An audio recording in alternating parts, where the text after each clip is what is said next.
সমস্ত নবীদের সুন্নাত হলো চারটা। এক নম্বর হলো আল হায়া। সব নবীদের ভিতরে লজ্জা ছিল, সব নবীরা লজ্জা বোধ করতেন, এতটা লজ্জাশীল ছিলেন প্রত্যেক নবী তাদের ভিতরে হায়া ছিল। এই জন্য নবী বলেছেন আল হায়া ও শুবাতুম মিনাল ঈমান। লজ্জা হলো ঈমানের অঙ্গ।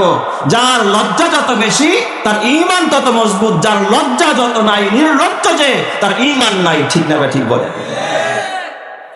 দুই নম্বর, সমস্ত নবীদের সুন্নাতের ভিতরে 2 নম্বর সুন্নাত হলো আত্তাহাত্তু, সুগন্ধি ব্যবহার করা। পুরুষ সর্বদা সুগন্ধি মাখতে পারবে, কিন্তু নারীরা ঘরে পারবে স্বামীর সামনে বাহিরে যাওয়ার সময় স্প্রে করে পারফিউম মেখে পর পুরুষকে সুগন্ধি শোনাইতে পারবে না, এটা হারাম এবং নিষেধ। 3 নম্বর নবীদের সুন্নত হলো ওয়াসওয়াক, মেসওয়াক করা। আর 4